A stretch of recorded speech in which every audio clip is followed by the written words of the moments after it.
Good morning. This is the Great Basin Fire Potential Briefing for Monday, June 15th.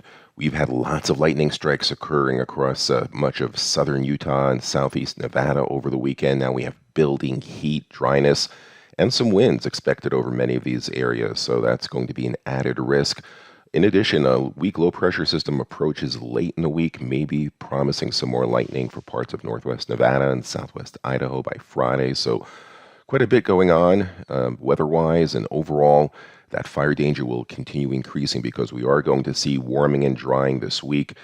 Many areas will see their fuels reach the 90th to 97th percentile by mid to late week. On the impact map, we do have some breezy to locally gusty winds across eastern areas today. Maybe some leftover, very isolated thunderstorms, but not much coverage across the region. We do see rapidly warming temperatures, especially across western areas, that will slowly shift eastwards through midweek.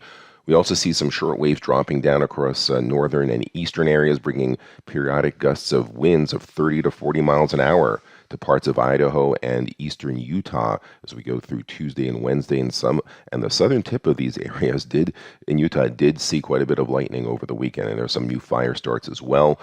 We do see all that lightning over the past 24 hours, and there was quite a bit 24 hours before that. Precipitation was very scant across the region, a couple of hundredths of an inch. There was one localized downpour of about 0.22.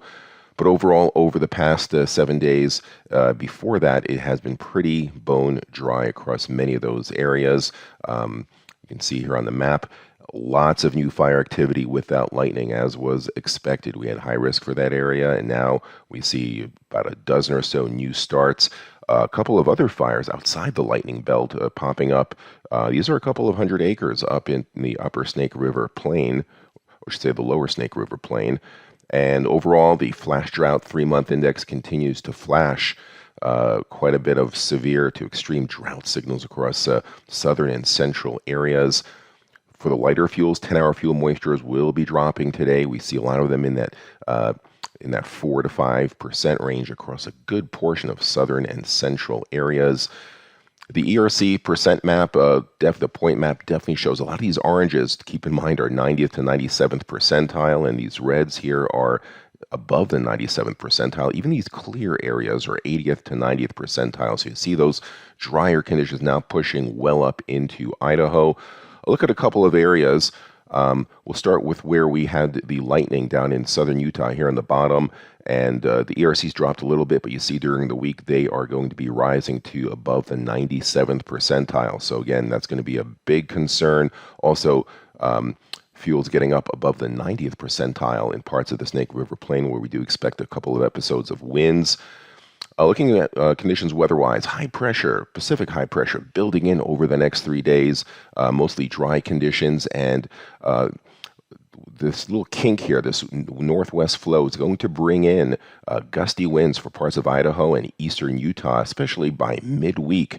As this low pressure area skirts the upper plain states, it'll kind of brush us with some gusty winds. It'll combine with the daytime heating in the afternoon, so we do have high risk for winds on Tuesday and Wednesday for some of those affected areas. Otherwise, areas here in the brown are where fuels are going to be extremely dry and where there was a lot of lightning. So we do expect to see more IA continuing, especially with those low humidities. You can see them all throughout most of the geographic area.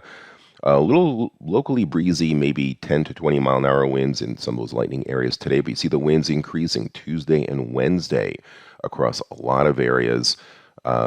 Up north, the gustiest winds will be Tuesday, and southeast areas on Wednesday. So again, another added concern with that recent lightning. And other than some spotty isolated storms, no precipitation expected.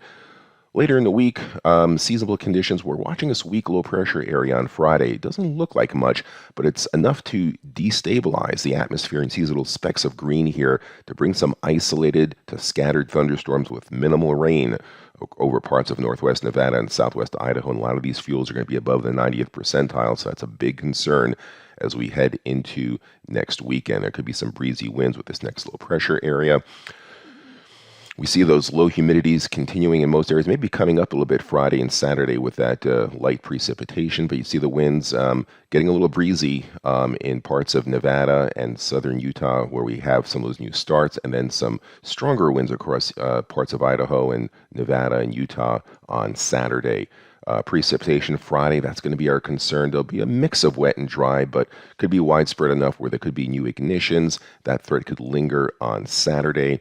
And summing things up on our 7-day outlook, you can see that we have the high risk for winds in the short term and then the lightning threat as we go through Friday.